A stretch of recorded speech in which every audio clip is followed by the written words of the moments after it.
Арма жайық жұрты. Сіздің назарда дәстүрлі тіл әлемі сыр сұхбат жобасы. Бүгінгі сұхбатымызға арқау болар тақырып көркем шығарма арқылы тілді дамытудың ерекшеліктері болмақ.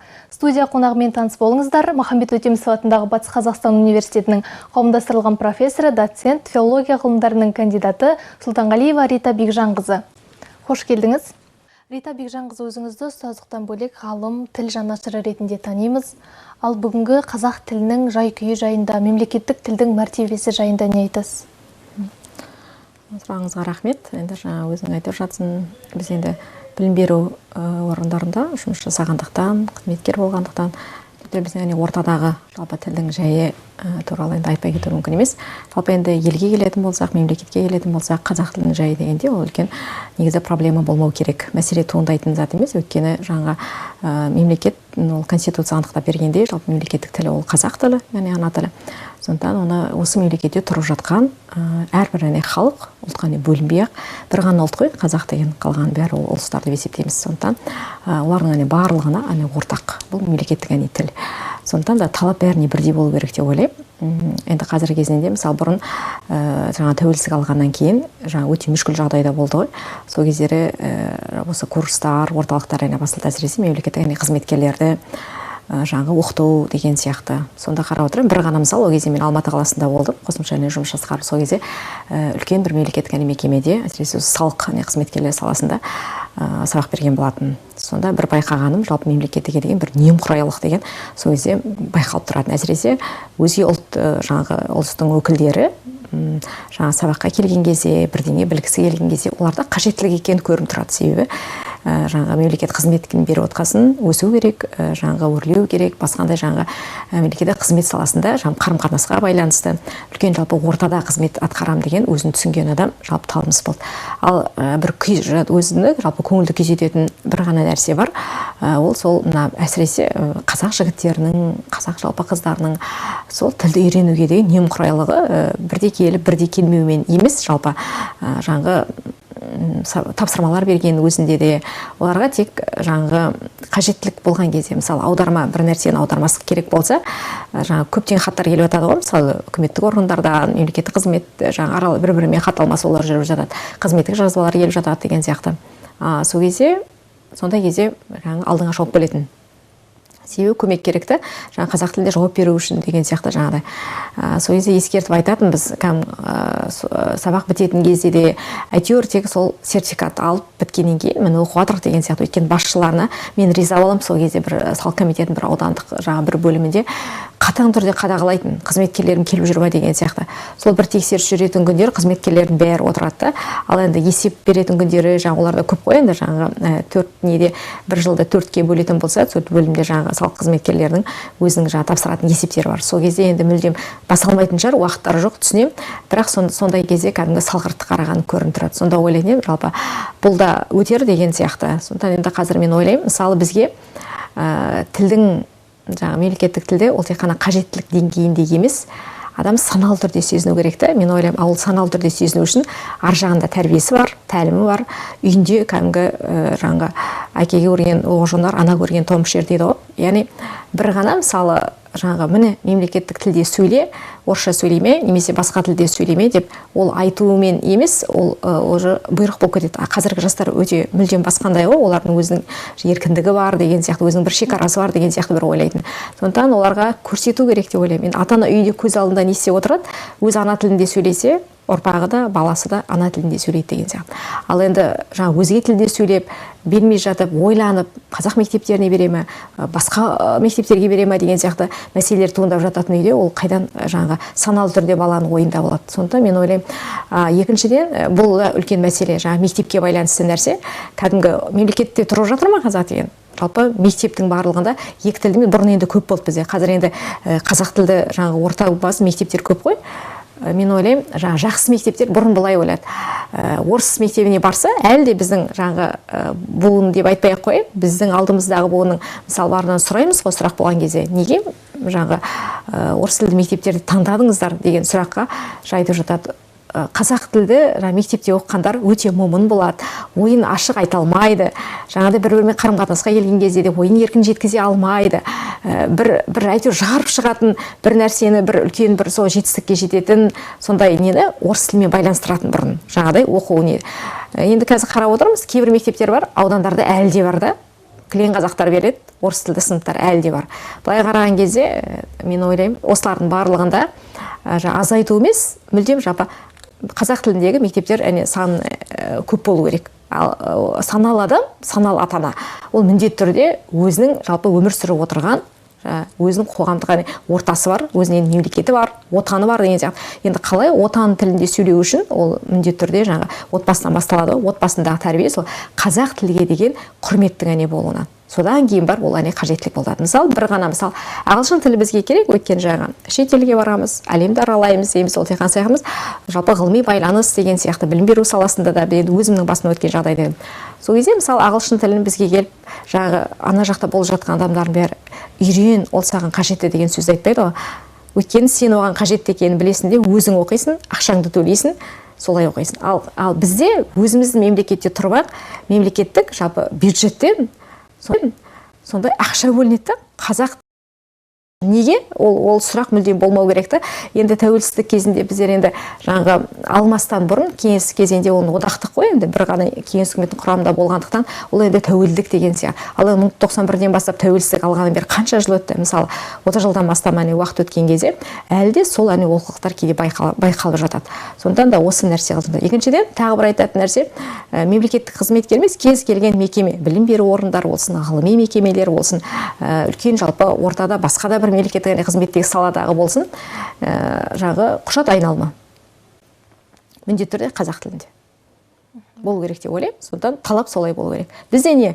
Хаттардың бәрінде қиналып орысша келеді, біз оларға орысша да жауап береміз, қазақша да жауап береміз. Сондықтан да айтар едім, жаңағы мемлекеттік қызметкер болсын, білім беру саласы болсын, ғылым саласы болсын, жалпы мына оқушылардың ортасы, жас буынның ортасы қандай болсын, тілде ол насихаттау деген сөз, қазақ тілінде сөйлеңіздер, ол біздің мемлекеттің тілі, ана тілінде сөйлеу керек деген сияқты ұраннан көрі әрекетке көшетін уақыты жеткен сияқты. Бұрын былай болды, орыс тілін сөйлей алмаса, сен саған бір түрлі қарайды, шынымен де. Сондай бір жаңағы өзіне деген көңіл толмаушылық деген нәрселерді оятып жүрді. Барлығы жалпы орыс тілінде сауатты сөйлейтін адам сауатты маман болады, немесе әйтеуір бір өсиет деген сияқты сондай нәрселермен жүрді. Ал енді қазір қарап тұратын болса, енді тәуелсіздік алды, еркін елде өмір сүріп жатыр, ешкім қыспаққа алып жатқан жоқ. Ешкімге бір күштеп үйрету деген нәрсе ол болмау керек деп ойлаймын. Сондықтан да енді 30 жылдың ішінде осындай олқылықтар әлі де кездесіп тұрады. Сондықтан мен айтар едім, осы мемлекеттің жай-күйден мүлдем жоққа шығарылмайды. Қазір енді мысалы ойлаймыз, жаңағы үкіметте біздің депутаттарымыз сұрақтар қойып үлкен мәселелер көтеріп жатыр ғой, мінберден. Қуантарлығы қазір сондай қазақша еркін сөйлейтін, еркін тілде жеткізетін, сондай ұлтжанды, және сол өзінің сөзі арқылы шешен сөйлеп, және ойындағысын жеткізетін, қазақ тіліне деген құрметін көрсететін, сонда халықтан осылай болса екен деп бір талап қоятындай, мінберден ашық ана тілі бойынша жандарын бір қинап, сондай бір намыстарын көтеріп сөйлеп атқанын көресіздер, көріп жатамыз қазір. Оған қуанарлық жағдай. Сонда мен ойлаймын, ол тек қана аға буын емес, орта буында бүгінгі соған жас буын қосылатын болса, мемлекеттің тілін өзінің намысым деп қарайтын, өзінің мемлекеттің жалпы даму деп қарайтын, сондай ұлтжанды, ұлтшыл азаматтар болатын болса, мемлекеттік тілі ол міндетті түрде ары қарай дамитын сөзсіз. Енді бізде қандай тілі жоғалған қанша ұлт бар қазір мысалы? Олардың ұлт жоғалу, бірінші тіл жоғалса, ол ұлттың жоғалатын. Сондықтан енді Ахмет бабамыз айтып кетті ғой, сөз жоғалған жұрттың өзі де жоғалады деп. Ал сөз енді тілмен қатысты нәрсе. Сондықтан мен айтайын, енді ол кезде олар бар алаштың азаматтарының бәрі, қайраткерлердің бәрі тағдырында, өмірінде, отбасында, жұмысында, барлығында, уақытында бүкіл халықтың өмірі үшін, ұлт үшін сарп етті. Сол діл үшін, дін үшін, салт дәстүр үшін, тарих үшін деген сияқты, тәуелсіздік үшін, еркіндік үшін, азаттық үшін күресті, барлық өмірін тағдырлары соған арнады мысалы қазақ тілі. Енді бір ғана нәрсе, мысалы Ахмет Байтұрсыновтың өзі айтады ғой, тілді сөйлету деген сөз, өзі әр сөзінде айтады ғой, оқулықтардың бәрін қазақша андырды ғой. Ол тек қана гуманитарлық саладағы емес, математикасы бар, географиясы, жағрафиясы бар деген сияқты басқа да пәндердің барлығында. Сондықтан да мен өздеріңіз енді былтыр студент болған кезде оқыңыздар ғой, әдебиет теориясын. Сонда білеміз, Ахмет Байтұрсынды әдебиет танытқышынан бастаймыз ғой мысалы. Осы әдебиет танытқыш қазақтың ұлттық классикалық жалпы әдебиеттану теорияның терминдерінің барлығы қазақша сөйледі. Әлі күнге дейін мысалы қызмет атқарып келе жатыр. неден түскен жоқ. Сонда Ахмет қазақшалап берген, ұлттың тілінде сөйлетіп берген, әлі күнге дейін бүгін маңыздылығын жойған жоқ. Сондықтан да осы нәрсені санаға сіңіріп, жаңағы ойлану керек. Ал санаға сіңіріп, ойланып көңілге тоққан адам ғана ол тілге деген, елге деген, отанға деген құрметі болады деп есептеймін. Жалпы адамды адам еткен кітап, адамзат еткен кітапхана деген екен Әбіш Кекілбаев. Ал қазіргі жастардың қазақ кітаптарын оқуға, соның ішінде көркем әдебиетті оқуға деген қызығушылығы қандай? Енді бәрін жоқ деп жоққа шығару, ол қате түсінік, жалған түсінік деп ойлаймын. Бір кездері болды, жастар кітап оқымайды деген сияқты. Бір кездері осы зиялы қауым өкілдерінің бір қазір сұхбаттарын оқып қалдым. Сол кезде айтады, ұлттық кітапханаға барып, біраз кітаптарды тексергенмін деп. Сонда қарап отырсам дейді, пайдаланған кітаптардың бірінші бетін қараған кезде, картотекада тұрады ғой, кімнің соңғы оқыған бұл кітапын. Сонда айтады, сонда бұл кітап бірнеше жыл бойы ұсталмаған болып тұр ғой деген сияқты, соңғы оқыған адамның уақытын қарап деген сияқты.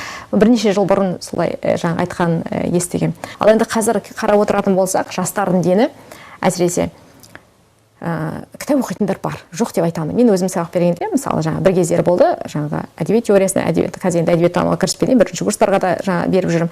Төртінші курстармен етене жақсы жұмыс жасаймын, және магистранттармен. Сонда бірнеше ойғанда, мысалы, 100 кітап, 200 кітап өзім санап, примерно осындай қандай кітаптар маңызды, оқуға керек деген сияқтыларын таңдап, талғап, осылай ұсынатын. Бірақ жоқ, бұл кітаптардың барлығын оқыңыздар емес, осы кітаптарды оқуларыңызға болады деген сияқты. Соның ішінен таңдап өздері.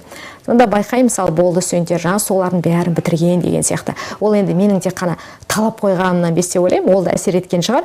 Бірақ та соның ішінде келіп, бірінші рет осындай кітапты оқыдым, осындай әңгімені оқыдым. Мысалы, есімде бір студенттен келіп, Баққожа Мұқайдың өмір саясын оқыған, апай, мен бүгін жыладым деген сияқты. Ол мүлдем кітапқа көп оқу емес, мүлдем сабаққа көп келмейтін жалпы студент болатын. Сонда есімде қалып қойды. Сондықтан мен ойлаймын, бұл жерде де көрсету керек деп. Мысалы, біздер көріп өстік. Кітап деген нәрсенің болашақта, мысалы, ойлаймын, армандаймын, солай болса екен деген сияқты. Ол солай да ғой, кітап басқаратын адамдар түбіне жеңетін, өйткені олар әрі қарай барады да, алысқа баратын белгілі. Көп ойлайды, жақсы сөйлейді, жақсы қарым-қатынас жасайды. Мысалы, қазір қарап отырсам, кейбір, мысалы, айналамызда кішкентай буын нелерін, оқушыларын, бастауыштың немесе балабақша барғанда бір әдеби тілмен сөз айтсан, кейбіреулер түсінбейді, а кейбіреулерін қатты мен қуанамын.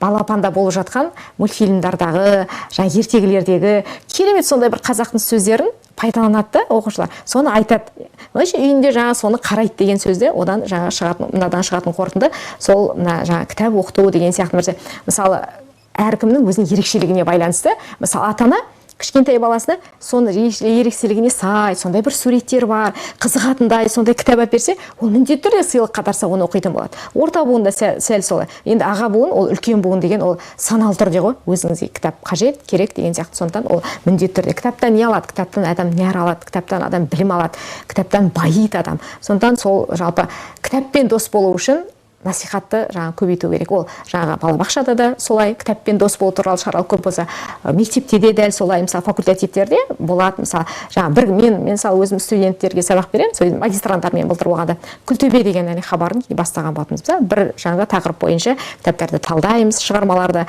Соны жалпы тек қана талдап қоймаймыз, оқу деген сияқты, ол оқырман ретінде оқу білу керек, оны талдау, ғылыми түрде анализ жасау білу керек, әдебиет танушылық тұрғысынан. Ал енді екінші, мысалы, мен оқыған бір кітап деген бар, соны мысалы қарап отырсам, әлеуметтік желіге жүктедім. Өзім де мысалы көрген шығарсыз. Сонда өзінің оқыған бір кітабын, шығармасын әлеуметтік неге жүктеп, және оған өзінің қалай оқығанын, қандай не бергенін, ішінде мән-мағынасын қысқа түрде ашып жариялап отырды. Сонда қарап көп жазушылар өздері қуанып жатты, өздерінің мынандай, мысалы, бізде енді Алматы, Астанадағы көп үлкен жазушылар, ақындарымыздың бәрі.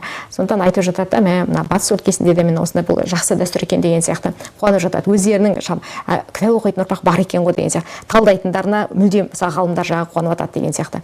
Сондықтан да тек бағыт, бағдар, сосын кітапқа деген адам өзі үлгі болу керек қой кез келген нәрседе. Отбасында ата мен ана үлгі болу керек, ал енді мектепте мұғалім үлгі болу керек, ал енді университетке келгенде оқытушы, ұстаз, профессор, оқытушылардың барлығы сол кітап құмарлықты өзі солай кітапқа деген махаббатын көрсетіп отырса, сосын соны кітап көп оқығаннан жеткен жетістігін өзі айқын түрде сондай бір көрініп отырса, ол міндетті түрде алдындағы тәрбиеленуші жас кітаппен достасатыны сөзсіз деп ойлаймын. Әдебиеттанушылардың арасында қазіргі әдебиетке роман жанрының аса қатты қажеттілігі жоқ деген пікір бар екен. Осы пікірді қолдаушылардың саны көбейген кезде Ахмет Байтұрсынұлы ұлы әңгіме деп баға берген ұлы өнерден қол үзіп қалмаймыз ба? Орынды сұрақ. Бұл енді жаңа әдебиеттанушылар тарапынан жаңағы көзқарастар көп болады ғой. Мысалы, бір ғалым көзқарасы бөлек болуы мүмкін, бір ғалым өзінің талдау бойынша мүлдем бөлек жаңағы арнада айтуы мүмкін деген сияқты. Мен де қазір енді ұрпақ жаңағы айтады ғой, технократты заман болу керек деген сияқты. Мысалы, екіншіден жаңағы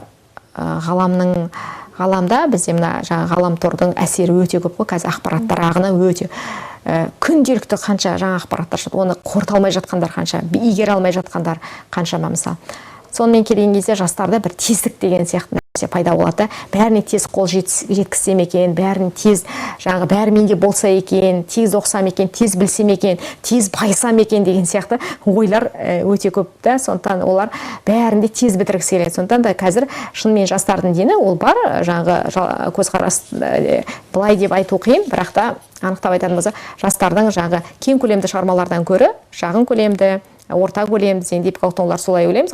Әкеме, жаңағы ертегі жанрлары, одан кейін жаңағы орта көлемділерге біз енді повесть, хикаят деген сияқтылар жатқызамыз мысалы жанрдағы. Соны қарап отыратын болса, жастардың дені сол қысқа көлемді жалпы оқуға негізі құмар екендіктері ол айдан анық. Бірақ барлығы деп айта алмаймыз да. Өйткені мысалы романның да әлем әдебиетінің мысалы классиктердің жазған үлкен қанша романдары бар да, әлде жаңағы бірнеше рет басылып шығып жатқан, мысалы Нобель сыйлығын алған қаншама мысалы шығармалар бар. Әлде оқылымы кем түскен жоқ. Сол сияқты мысалы бізде өзіміздің қазақтың жаңағы ұлтының жаңағы қазақ тіліне жалпы болмысты көрсететін, қазақтың тарихын көрсететін, қазақ деген жалпы ұлты тұтас ғасырлық жаңағы өмірін көрсету үшін мысалы жаңа Абай жолы, роман эпопеялар, жаңа Мұхтар Әуезовтің айтамыз, Ілияс Еңберлердің мысалы көшпенділер трилогиясы мысалы, осылардың бәрін қарайтын Әбдіжәміл Нұрпейісовтің мысалы қаншама романдары бар деген. Оның алдында мысалы Әуезов, Мұстафин, Мүсірептердің, мысалы Мұқановтардың үлкен кесекті романдары бар. Тәкен Әлімқұловтың Тахауи Ахтановтардың деген. Мысалы осы жерде мен айтар едім, оқырман да жалпы көрерменде өзінің жалпы ортасын іздейді, өзінің көргісі келеді солай ғой, мысалы қабылдауда. Бірақ белгілі бір шығарманы бір белгілі ортаның кезеңіне тиесілі деп қарай алмаймыз. Тек қана сол кеңестік кезеңде жазылды, болды, сонда қалды. Ол қазір жаңаға тек қана жаңалық керек деген сияқты жоқ. Мәңгілік тақырыптар бар. Адамзаттық құндылықтарды әлі күнге дейін құндылығын жоймаған осындай кітаптар бар, мысалы шығармалар бар. Сондықтан белгілі кезеңге теліпсе, ол қате деген ұғым деп есептеймін. Ал енді жалпы роман жанрына келетін болсақ, жоқ. Романдар жаңағы ұлы әңгіме, өзің айтып отырған Ахмет Байтұрсын ұлы әңгіме деп алған роман жанры, ол болашақта да ол оқылатын сөзсіз оқылуға тиіс. Егер ол мысалы өйткені әдебиеттің өзі жаңағы романды біз енді күрделі жанр деп есептейміз, роман эпопеяның барлығында мысалы. Енді оның бәрінде әдебиеттің өзінің жалпы қандай деңгейде дамып бара жатқаны, қандай деңгейде екендігі, әдеби процесте қандай орындар алып жатқандығы деген сияқты нәрселерді айтқан кезде, ол міндетті түрде роман оқылуға тиіс. Бірақ та роман жаңағы белгілі бір дәуірде қажетті емес нәрселерді емес, белгілі бір кезеңде өтіп кететін, сондай бір кезеңдік оқиғаларды сипаттау емес, бүгінгі күннің маңыздылығын жалпы көрсетіп отыратын, бүгінгі күнге қажеттілігін айқындап беретін, бүгінгі күннің өзі оқырманы қажет деп тапқан нәрсені, өмір шындығын солай суреттеп, және бүгінгі оқырман, жастар бүгінгі оқырманның көз қарасына жалпы келетін, қабылдауына келетін, бізге қазір интеллектуалды жаңағы ұрпақ бар ғой, құдайға шүкір, интеллектуалды жаңағыдай оқырман бар. Сондықтан мен ойлаймын, солардың барлығынан да жаңағыдай өзін табатын жаңағы маңыздылығын көрсетіп отыратын, заманның кеңдісі, бүгінгі мысалы өмірдің кеңдісін көрсетіп отыратын эпикалық кең құлашта тек бұрынғы өткен нәрселерді ұзақ сондар баяндаумен емес, мысалы қысқа түрде, шағын түрде жазып жаңа болатын болса, сондай шығармаларына, ол міндетті түрде өзінің жаңағы ерекшеліктерін көрсетіп отырады. Енді қоғам болған соң, қоғам өзгерген сайын әдебиетінде өзінің қызметі өзгереді. Өйткені адам өзгеріп отыр. Адамға қызмет еткенде әдебиет адамға идеология қызмет етеді. Сондықтан да ол енді өмір шындығы қай әдебиеттің өзінің негізгі объектісі ғой. Ал енді алып отыратын болса, ал енді оның предметі адам. Енді адам өзгерген сайын, ол адамды жазып отқан шығармада өзгереді деген сияқты. Мысалы, қазір қысқа романдар бар да, мысалы жазылып жатқан. ұзақ сондар сюжеттен гөрі қазір басталып қазір аяқталып жатқан мысалы дәл сюжеттер бар. Немесе мысалы интеллектуалды шығарма, роман философия деген мысалы шығармалар, психологизмге құрылған шығармалар деген сияқты бар. Сондықтан мен ойлаймын жаңағы осындай енді айтам бұрын айтып кетеді көлемге байланысты. Романның ерекшелігі көлеммен ерекшелемейді. Ол көркемдік поэтикалық қуатымен ерекшеленсе, соның барлығы жаңағыдай сол өзінің несіне сыйса, жаңағы өзінің канонына роман деген ол жаңағы маңыздылығын жоймау керек деп есептеймін. Жалпы осы рухани құндылықтарды дамытуда, ұлттық сананы қалыптастыруда театр мен әдеби кештердің алатын орны ерекше. Өңірімізде ондай шаралар өте көп өткізіліп тұрады. Өзіңізді де сондай шаралардан көп байқаймыз. Осы әдеби кештерге, театрларға деген оқушылардың, студенттердің, жалпы жастардың қызығушылығы қандай? Енді айтуға болады, бізде мысалы қанша жаңа үлкен мәдени, әдеби шаралар болып жатады, бір қуантарлығы біздің осы жаңа Оралда көрерменнің жалпы деңгейі өте жоғары. Мен былай байқаймын. Басқа енді қалаларда олай емес деп айта алмаймын. Бірақ та шама келгенше мысалы айтыс болса бір билет табылмайды барлығы. Театрда мысалы басқа Ғабит Мүсіреп театры күні кеше келеміз. Мұхтар Әуезов театры мысалы, Астана Қалыбек Қуанышбаев театры, әсіресе кеше мысалы өзіміздің жерлес Асқар Майемер режиссерлік ететін басқаратын жаңа Астана қаласы музыкалық жастар театры. Sonra келген кезде бір ай бұрын жаңа жарнамасы шығады, бірақ мүлдем билет таппайсың. Қарап отырсаң, және бір рет емес, бірнеше рет болады. Күні кеше бір ғана мысалды айтайын.